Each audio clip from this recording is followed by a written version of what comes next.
Can chewing gum make you focus? The answer is stranger than yes or no. Across laboratory and workday studies, people often report greater alertness while chewing. A qualitative review found positive attention effects in more than half of the included papers.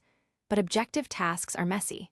Reaction time can slow early, false alarms may improve only near the end, and some measures do not change at all. Gum looks less like an instant cognitive enhancer and more like a possible defense against the late task slump, when sustained attention has already started to decay. One open access paper reported 4 studies, 2 controlled experiments and 2 interventions during a workday.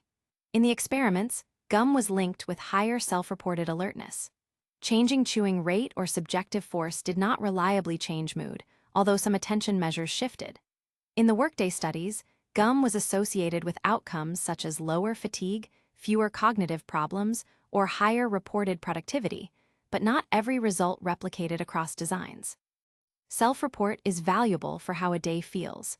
It is not the same as an objective measure of errors or reaction time. A vigilance task shows why the headline needs timing. Gum did not produce a significant overall main effect on false alarms, yet in the final minute, the gum condition produced fewer false alarms. Vigilance hits showed no significant main effect. The same experiment also found lengthened reaction time at one stage alongside fewer late errors. That combination resists a simple score. Chewing might raise arousal enough to protect against late lapses while adding a small motor or attentional cost earlier. Different tasks reward speed, accuracy, or both, so the definition of better matters. A separate systematic review screened 151 references and included 22 papers on chewing and attention. 14, 64%, showed positive attributes. 5 showed both positive and negative effects, 1 was negative, and 2 found no significant effect. That distribution is suggestive, not a pooled effect size. The studies used different gum, flavors, timing, attention tasks, and participant groups. A vote count also treats a tiny study and a strong study as 1 vote each. Still, it supports the recurring idea that sustained attention is the most promising domain. What could be happening? Chewing is a motor activity that can alter arousal, heart rate, sensory input, and subjective alertness. Flavor and expectation may contribute, though some studies used odorless gum base.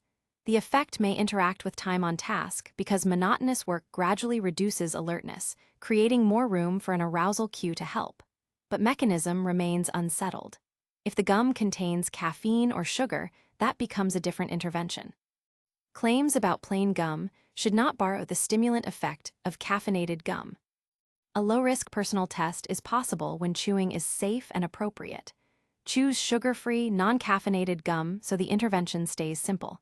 Use it during a long, low-risk attention task on some days and not others. Compare late errors, not just how alert you feel. Do not chew while sleeping, during activities where it creates a choking risk, or if it aggravates jaw symptoms.